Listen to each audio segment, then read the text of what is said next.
Welcome to Haunt Weekly.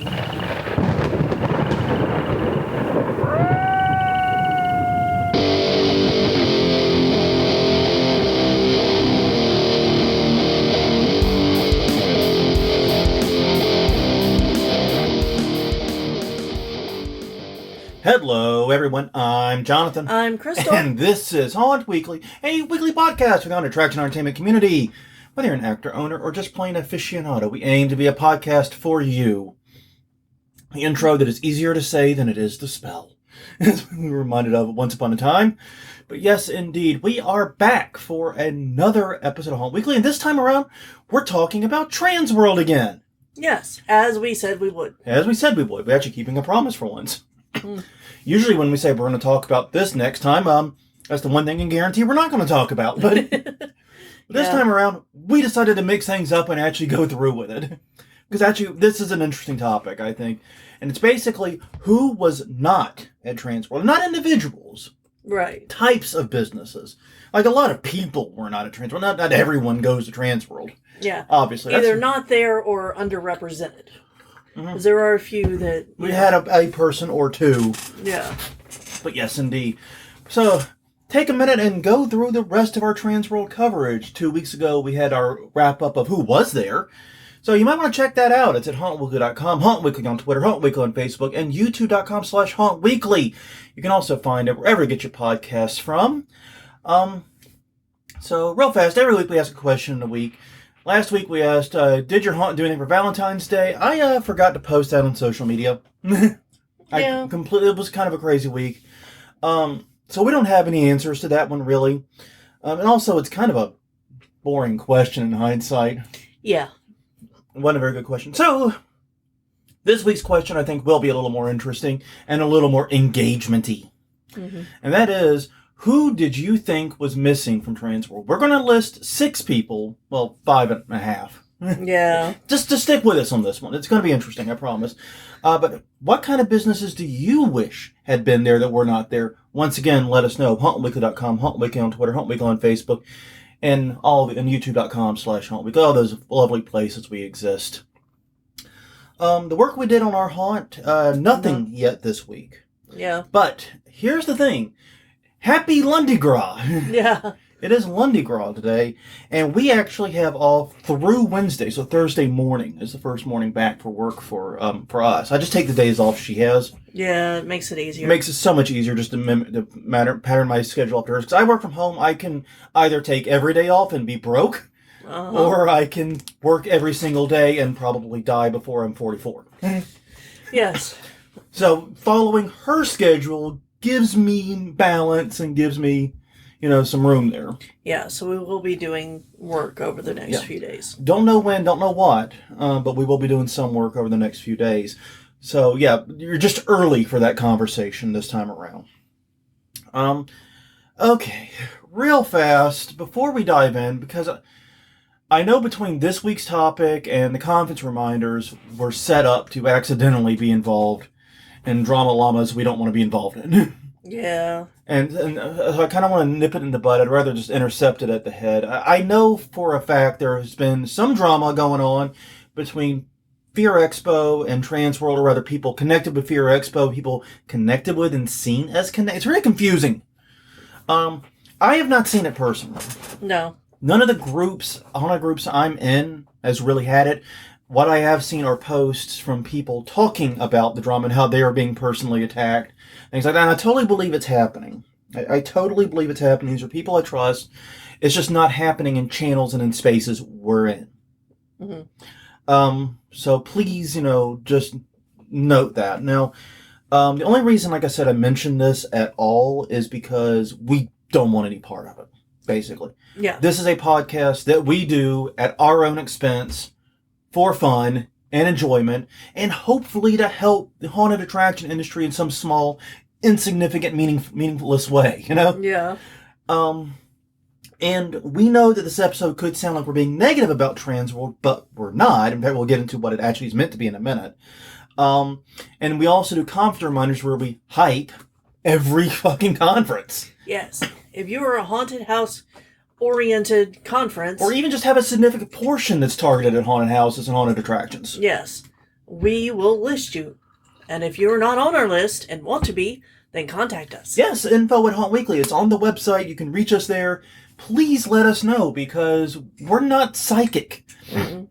We do semi-regular searches for new conventions and new things, but we're not always fruitful. And I know, like, our current Comps Reminder list, like 70% of that came from y'all. Yeah. Legitimately. Well, and it reduced a lot over the pandemic. So if something went away for a few years and is now back, we might not have it anymore. Yeah, the pandemic fucked our Comps Reminders hopelessly. So, yeah, please, any help that you have, if you want, what I can do is I will share a read-only version of our Comps Reminder list mm-hmm. and let people comment and add things to it that way. Okay. I think that's a good idea. I can do that like during the week. Maybe like on Thursday or Friday toward the end of the week after we post the question of the week. Yeah, sounds good. That's a good idea. So we're going to do that because we want to hype everyone. And so, yeah, next episode, Divisible by 2, if we don't have a guest on, we are going to be doing conference reminders, and we'll be hyping Fear Expo because it's an upcoming convention.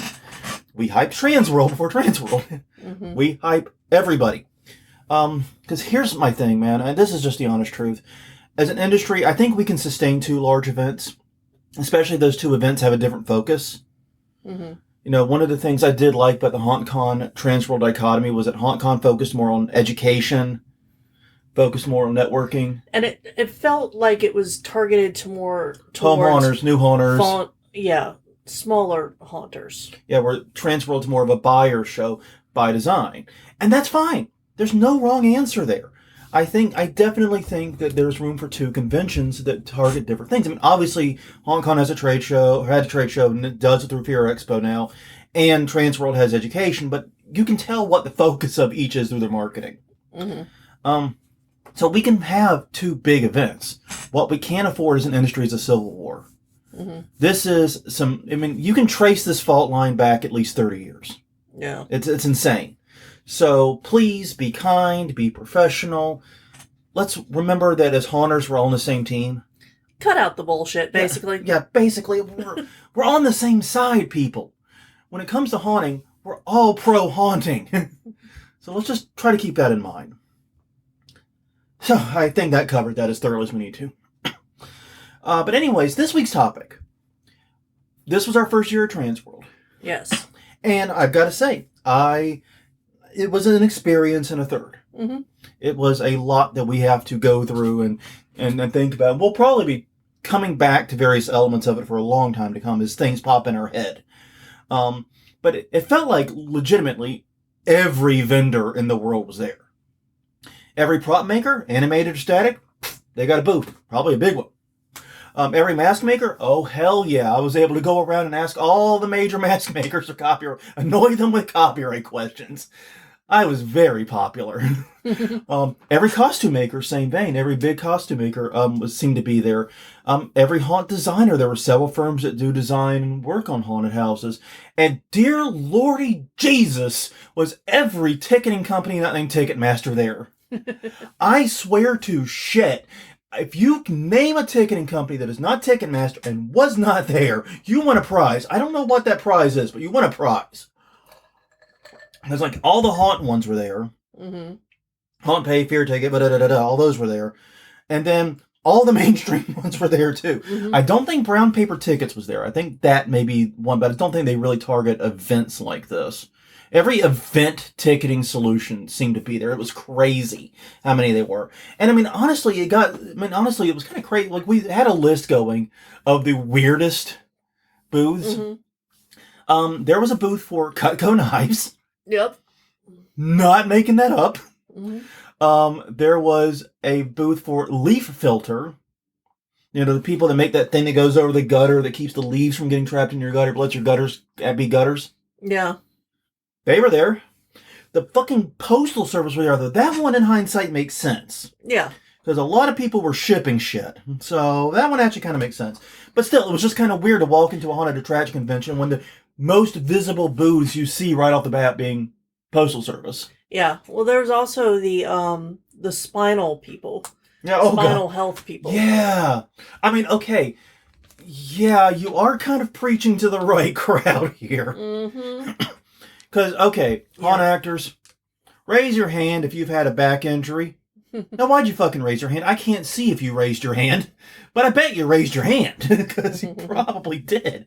Because back injuries and back problems are endemic in our industry for reasons. Well, and it's not just actors; it's also people like helping to move walls Constructing, and yeah, everybody, right? yeah. God. So, yeah, raise your hand if you have a back injury, then wonder why you raised your hand for a podcast. Audio only. It's just... So there were a lot of people there. But then we got to talking about it a little bit. Mm-hmm. There were some types of services that felt weirdly absent. Mm-hmm. Like they were not there. And if they were there, they were not there in large numbers. Right. Now, this is not a comment about Transworld at all. No. But I think it's a comment about our industry at large, underserved areas in the industry. Yeah. Because I feel pretty good about the completeness of the Transworld trade show floor. I mean, I think it's reasonably complete, you know? But there may be some interesting gaps in our business that can be filled. Now, so this may be hinting at some business ideas for those that want to get involved in the haunted attraction industry, but maybe not as a haunter or haunt owner. Yeah. Want like a different path in. And to that end, Crystal, why don't you open up the first one, or do you want me to? No, I will. Okay. Photographers and videographers geared to haunts, because there were a lot of people I talked to that wanted this, either for themselves or for a haunt that they knew or worked at. Low light photography is an art unto itself. Yeah. Like, it is very hard to do. In fact, the whole reason I went into photography to begin with was because I was trying to capture moments at low light events with a lot of movement. Yeah, you're doing the show in hard mode, like right off the bat. Yeah. And you start with the wedding photography first, like everyone else. No, that's more stressful. Fair enough, fair play. Yeah, no, that's a once in a lifetime event. Well, hopefully for them, they think at that moment it is once in a lifetime for them. At that moment. But yeah, so no, I don't want to screw that up. But no, I asked a person who I knew was a professional photographer how to do it, and they said don't. That was literally their answer, was there was no way. What the fuck is wrong with you? Don't do it. So then I spent thousands of dollars in glass. Glass is the answer. It's part of the answer. It's part of the answer. And, learned how to do it correctly. And it is possible. There are people who focus on this out there. You just have to know where to look to find them. Yeah. And they're not specifically targeting the haunted house industry. No. Though they absolutely should be. They're targeting a lot of, like you were doing. They're targeting concerts, like musicians, burlesque performers. Mm-hmm. They're targeting that crowd. Yeah. And there were marketing firms that did videography and photography as part of a complete package. Right.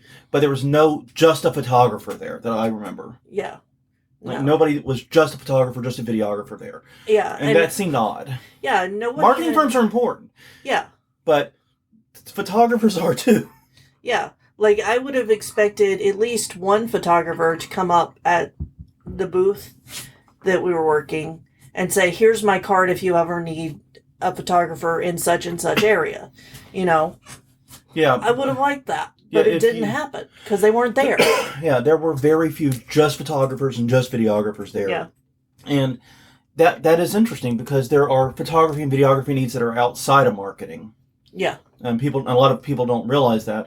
What I would say right now is if you're recruiting, if you need that type of person, if you're in a city that has clubs and shows, go there and talk to the people shooting that. Yeah. They probably have the most experience in conditions similar to what's inside your haunt and can probably get you the best results. Because if anyone can get good fucking photos at the fucking Bank Street Bar in New Orleans, Louisiana, they can take fucking photos of your haunt. Trust me. Yeah. Because that bar is fucking dark. Yes. Yes. And the thing is a lot of haunts have red light, and digital cameras do not like red light. No. They hate red lighting. No. And it goes back because it's like, why is the darkroom light red or amber? It's because that's the light that film is least exposed to. Well, guess what? That didn't change with digital. No, I mean, there are workarounds around it, but you have to, like, really know what you're doing in order to. And it requires, and sometimes it requires a lot of work in post and color correction on that, too. Yeah. Because sometimes cameras, especially modern digital cameras, will try to autocorrect the color. Well, either that or it won't take a crisp photo because the red light interferes with the sensor. Yeah. And that way you get this, like, haziness over the whole thing. Yeah, and you can't use the quote-unquote idiot box. Yeah, no. Never use an idiot box. If you see a photographer using the idiot box setting on their camera, do not hire them. Wow, this is... You need to explain to the nice people what the idiot box is. Okay, so on the cameras, there is a green box. It is a literal box on the camera setting. It'll be in the... if you are in a low light situation, it will use a flash. It will use a bright flash. Don't. Yeah, this requires very special photographers and videographers. Yeah. We have a good videographer here that we use for our haunt. Yeah. I feel very lucky to have them. Mm-hmm. But yeah, this is a real struggle for haunts, and I know why, and I can see why. It's a very specialized type of photography, and I think the people that, like we talked about, that have really gotten good at it don't think haunted attractions. Yeah. They're doing music and they're doing performances. Yeah. Mind you, that's money and that's a career there too. But, we kind of need help in our industry too. Yeah. Okay, the second one, this is a frustrating one for me, everyone. But crowd control / crowd management services. There was a company there whose name I have lost. Yeah. I'm sorry to this person. I meant to interview them. We had issues with the recorder. We had issues getting set up doing on-the-scene interviews. And so I ended up just skipping it. Besides, I ran out of time. That's the other problem. Yeah. If I had the fucking HZ in that I had found before we left, the other recorder. After we got back. After we got back. I would have been great, but using the one that we are recording on now would not have worked.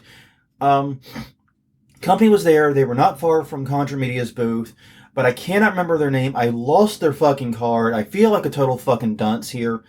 But, yeah, they were a company that was new to the haunt industry, and what they were providing was signage, guardrails, and physical infrastructure for crowd control, and they cut their teeth in this space working with sporting stadiums. Yeah, which is, pretty brilliant to try to get into this, because how many times have we said, if you think you have enough signs, you don't. You need to double it.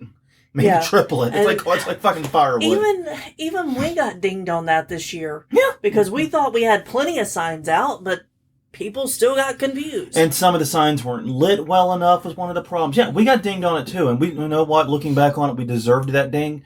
But still, yeah, this is such an important part of the haunted attraction experience that we talked about a million times, queue line stuff. And it's so overlooked. It's always so last minute. Yeah. Like, I remember one haunt we showed up, I think for their Christmas show.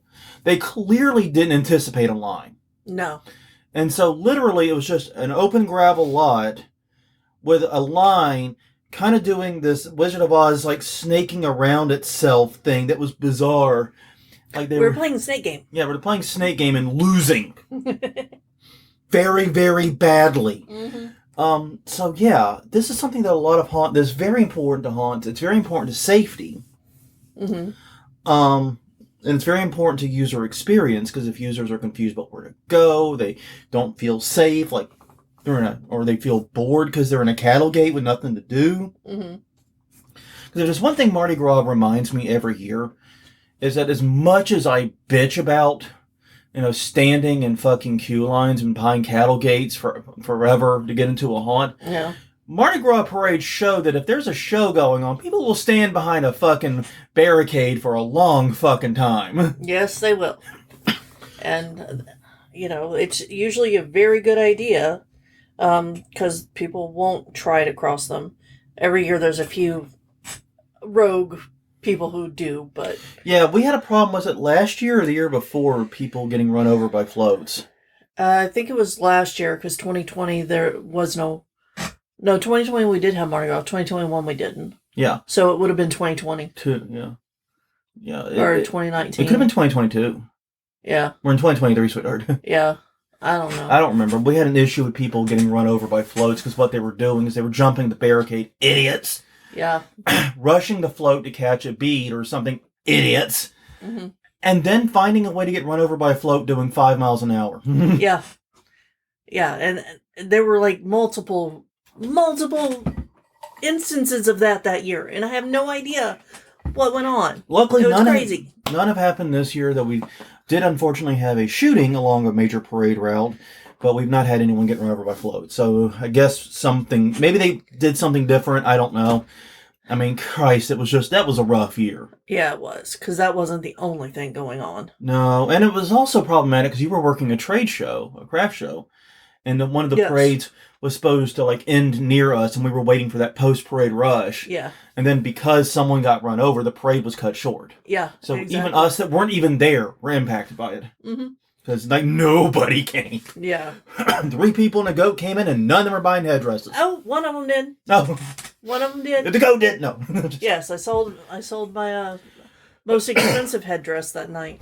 Yeah, but still, I was like, nobody came from the parade. Yeah. You should have been sold out that night. Mm-hmm. But anyways, so yeah, no, this is an important area. And one company was there with a teeny tiny booth, way out in Thanksgiving land, as we've taken to calling it. Yeah. I find that term very apropos, even though it's the interactive entertainment show portion. Yeah. Even though I think it's just all the roustabouts that didn't fit either the Halloween or the... Yeah, or signed up late for the Halloween. Either signed up late for the Halloween or didn't fit in with either Halloween or Christmas. Yeah. I think that's who it really is. But anyways, no, it was an interesting idea, and I really wish other people had been there selling that type of material. Because I think there is a need for that in this market. And since you mentioned the Thanksgiving land, I'm going to ask a possibly stupid question.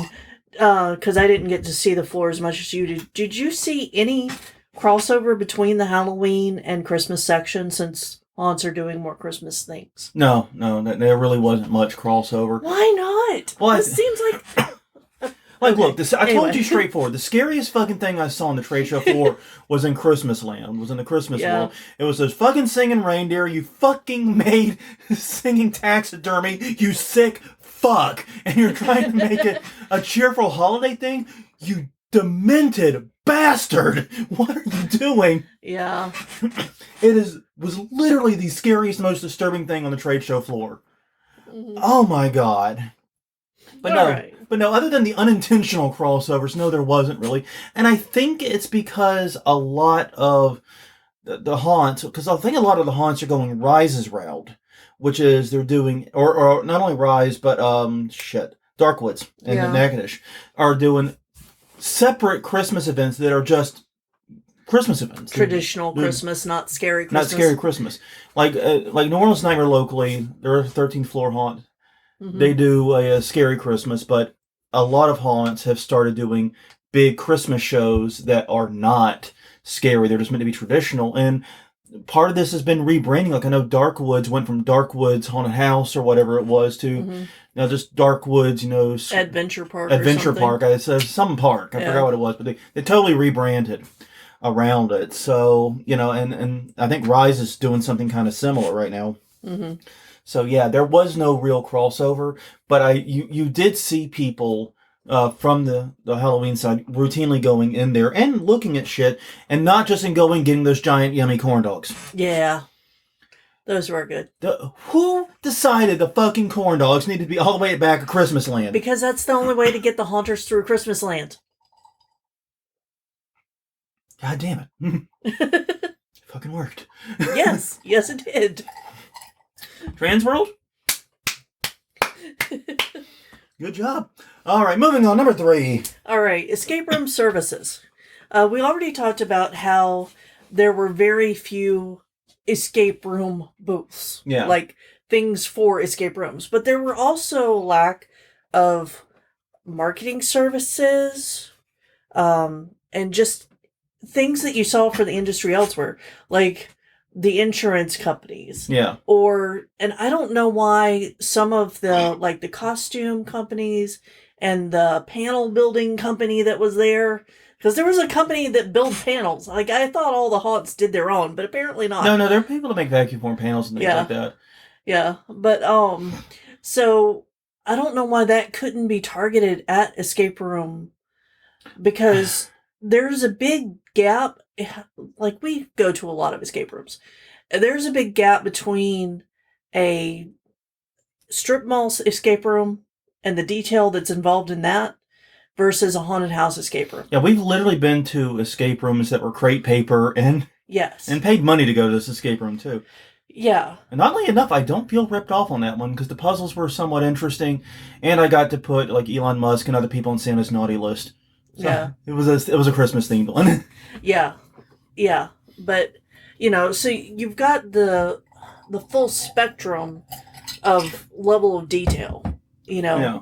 And I think that some escape rooms that are in that medium tier would do well to invest in some of the haunt techniques, and that includes like the design companies. Mm-hmm. There were consultants for designing the layout. Yeah, there was like one escape room design. Yeah. And they were mostly selling little like props and things too, it seemed like. Exactly. Not, how do you build the secret door to get into the second room and the third room, and how do things work together. They were there, they were not loud and proud. Yeah. And like I said, I may not realize that, but yeah, this was part of, like, we talked previously about how shrunken, like, obviously they've renamed it the Interactive Entertainment Show. It's no longer the Room Escape Expo, I think is what it was previously. Yeah.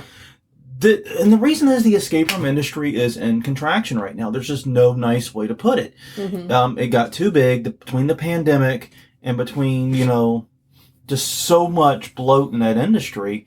It's suffering a big contraction. And part of the problem is when an industry goes into contraction, the first people booted out of it are the people that serve the industry. Mm-hmm. They're the ones that lose first because they do most of their business helping new ones open and build. Yeah. And that stops before the contraction hits. Mm-hmm. So I think that's a big part of it. But one thing that I did find interesting, and you told me this, was that a lot of these room escape owners do not see themselves as connected in any way to the haunted attraction industry. Yeah. With no overlap. No.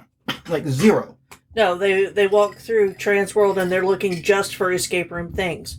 They don't even see the things a lot of the times in the haunted house section because they don't think it applies to them. They don't see how those two can overlap. I honestly never thought that someone from the room escape side could just believe that it's totally separate with no overlap and no overlapping services. No, and I think that's because we saw escape rooms build from, the haunted attractions, adding them to get some year-round revenue. Yeah. And not just the escape room side. Yeah, and that's very, very true. But yeah, it's interesting. There was not a lot of those services. There were like I said, there were things. A lot of companies there to build temporary escape rooms or inflatable escape rooms. Mm-hmm. That was there in spades. But like I said, the stuff for standalone ones, was not there. No. And that it was kind of weird. And a lot of people expressed frustration that they couldn't get services, supplies, or whatever they needed for their escape room. Well, I think that, that I would tell those escape room owners to go and check out the haunted house escape rooms. Yeah. Because I have a feeling that there's not a lot of overlap there. Yeah. With the people that I was talking to. Because you can do a horror theme. A lot of escape rooms have horror themes. Escape from the jail or escape from, this lair or whatever. Yeah. And you can have costumes. You can get your costumes from haunted attraction suppliers. You can get the walls sets and the sets. Yeah. All of that. But you have to be in the mindset that you're not separate. Well, and it's always been interesting to me how the haunted attraction industry sees itself as so insular. Like we have several different companies that target haunted attraction for ticketing, when nothing about ticketing is haunt specific. Mm-hmm. It's event ticketing. Any company that does event ticketing could theoretically ticket a haunted house. Yeah, exactly. You don't need a specialized company for that. Right. There are things you do. You need specialized insurance companies. You need specialized recruitment companies. We're coming to that. You need some specialized service, but ticketing is ticketing. It's an event. You know? Mm-hmm. It's an event. It's event ticketing. It's a solved problem. But yet we have them, and they seem to be doing quite well for themselves, and I'm happy about that. But it's just like, man, ticketing's ticketing. Yeah. But anyways, moving on. Number 4, actor recruitment and training. Mm-hmm. Now, to be clear before we jump in, there were many great actor trainers present at Transworld. Yeah. Japes was there. Alan Hobbs. Alan Hobbs from Stilt Beast was there. But none had... Huh? Drew. Yeah, Drew Badger was there. But none had booths focused on that. Right. And I think a lot of that is because of the networking experience outside of Transworld. Yeah. But still, it'd be nice to say, hey, this is where I go if I need help. And I'm just starting. Because there were a lot of first time or early in the process. Yeah. Actor recruitment and training in a haunted attraction is very specialized and very specific to us. Mm-hmm. And that is something that we do need people with expertise in this industry on. Because, I mean, this is not even seasonal work at this point. If something can be less than seasonal work, that's what this is. And recruiting for that, getting people who are reliable, who will come, training them so that they will do their jobs well. This is a fucking art form. Yeah. And the people who have mastered it and do well at it, people like Japes and Alan, etc., they blow me away. Yeah. They really do. Yeah, and there's also, like, I know that this was something that was tried a long time ago, but I think it needs to be revisited, is a business that looks at, actors in the area, vets them, even maybe provides the training for them, and then hooks them up with people like... A haunted attraction temp agency. Exactly. Exactly. Because that's something that's normal in corporate world. Like, you hire temps all the time. They take a test. They see their aptitude, see what they're qualified for. Exactly. And drop them in a place that you can drop someone in. Yeah. Ideally without much training or without much job-specific training, at least. No, and I think that's a neat idea. And while I don't think like the New Orleans market could sustain it, right? We don't have enough haunts. Chicago could. Ohio could.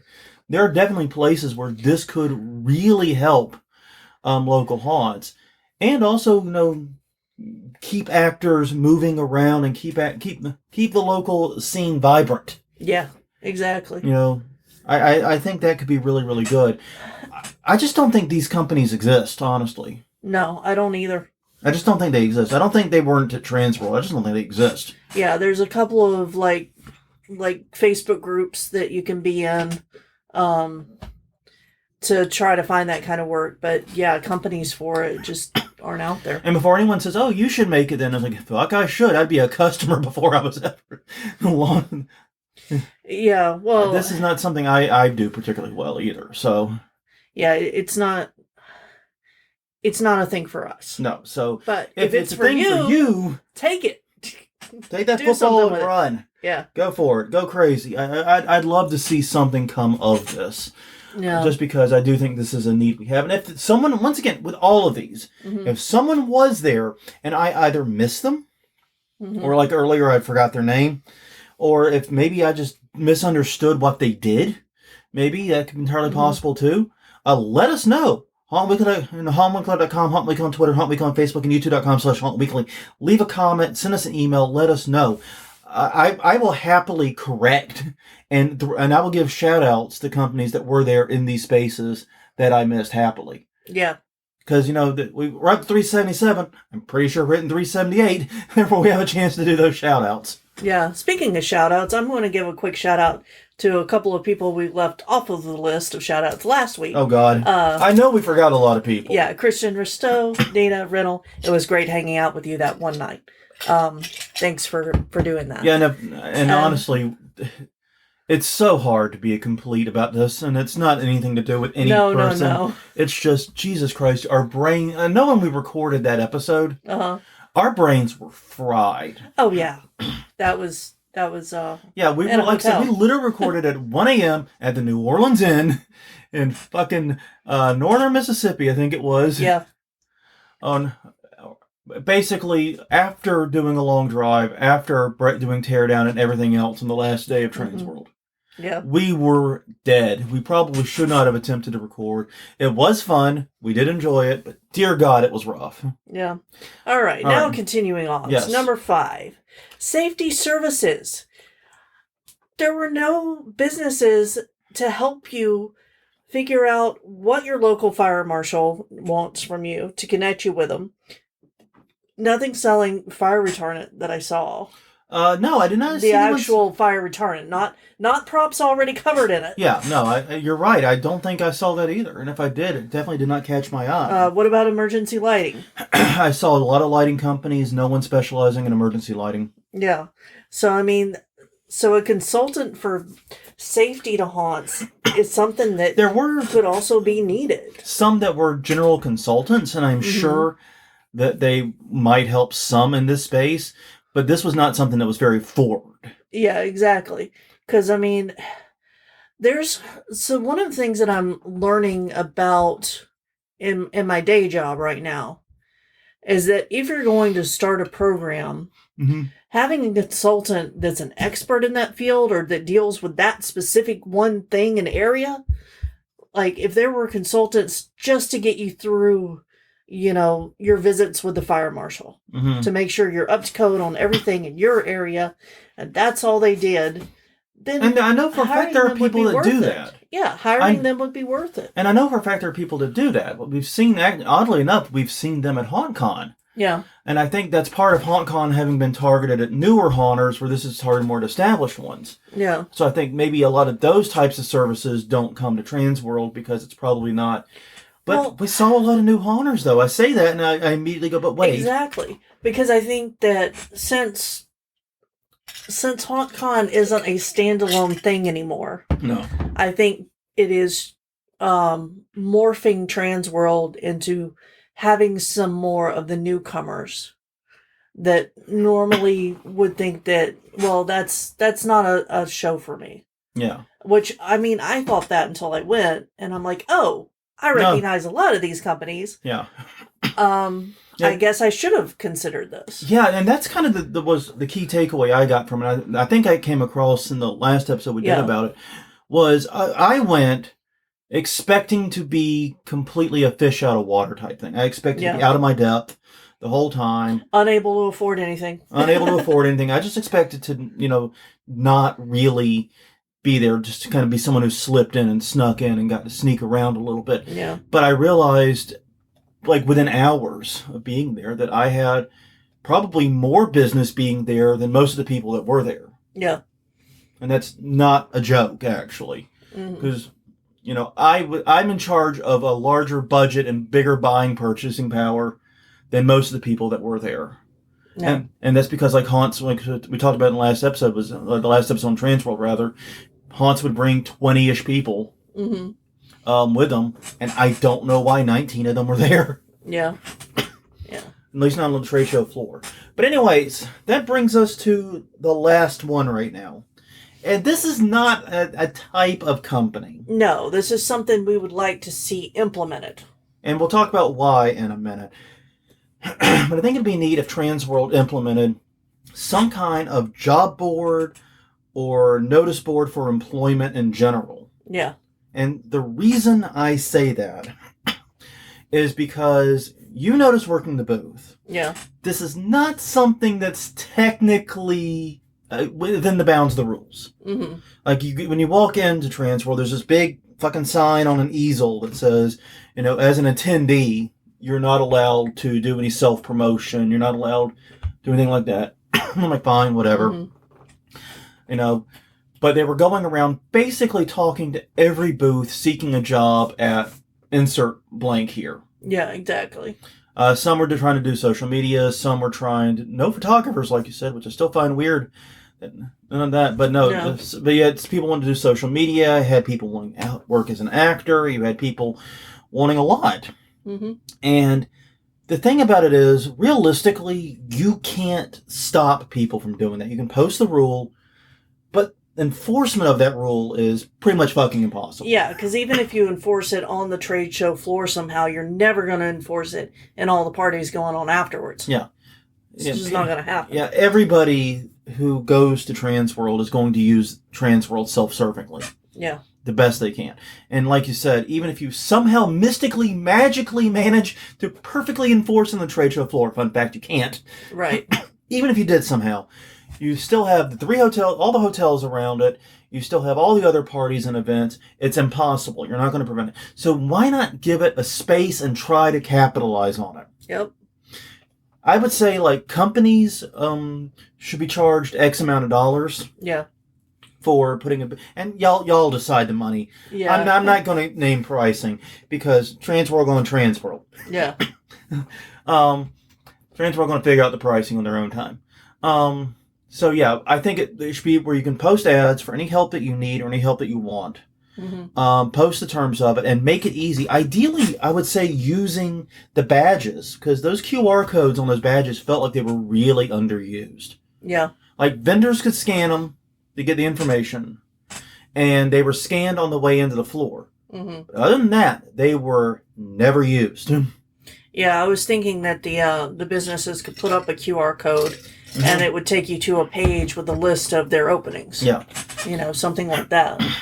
Yeah, I really think there should be a way to advertise any open jobs that exist in the haunt attraction, and not just at haunts. Mm-hmm. Prop builders, design company, marketing firms, anybody that mm-hmm. has a job at Transworld Yeah. should be able to post something on that board and see about getting help. Now, ideally, and then the part that I think kind of throws a monkey wrench in this is not a lot of that work can be done remotely. And when you go to Transworld, you're getting a national, technically international audience. Yeah, but I mean, you're also getting international and But you could start by separating by state, yeah. too. You can organize it and make that work. But I really think that giving that a space so that it's not just people walking around handing out business cards to booths on the floor against the rules, yeah. I think that would be a good thing for literally everyone because Transworld can make a little bit more money. Mm-hmm. Businesses that are actually looking for work have a centralized place to post it. And the people who are looking to get hired for a job have a place to go and apply for that job rather than just ping-ponging around the trade show floor. Yeah, exactly. It seems like a win-win-win. It does. And I think that is a brilliant idea to include. And honestly, even like with Transworld, there are usually a few unattended booths, a few booths that are still open. Just make one of those booths the job board. It doesn't need a person running it. No. You just set it up and let people scan QR codes and access, you know what I mean? Mm-hmm. And poof, problem solved. Problem partially solved. I mean, some people are still going to fucking do it. But if you give it a place, yeah, then when someone comes and applies, it says, hey, I'm looking for work, is whatever. You can say, oh, yeah, you need to go to booth, whatever. Yeah. And search there because we don't have anything, but that's where all the jobs are. Mm-hmm. It'd be nice if it had a place. Well, I think that's all we had this week. Yeah. Class can let out about 5 minutes early, I think. Because it's Mardi Gras. Well, technically Lundi Gras. Yeah. But it's Mardi Gras time. So obviously we'll let out a few minutes early. On that note, everyone, thank you very much for joining us. Hope you found this entertaining and engaging. And all the things we're supposed to be targeting as podcasters. And we absolutely do not target those things. Please do take a minute, though. Find us at the places we exist. We're at HauntWeekly.com, Haunt Weekly on Twitter, Haunt Weekly on Facebook, and Haunt Weekly on YouTube. And YouTube, by the way, is a great way to access all the past episodes and search through them. In many ways, it's actually better than the goddamn site right now. Kind of pissing me off about that. On that note, there was one housekeeping note I forgot to include in the beginning, because it happened last week. We now have transcripts back on the website, HauntWeekly.com, now has full transcripts of all the of the episodes going forward. I don't think we have the old ones up, but from last episode on, we have transcripts. Cool. So that's a good thing. I'm very excited about that. But until next time, I'm Jonathan. I'm Crystal. And we will see you all next week. And I'm not promising what we're talking about this time.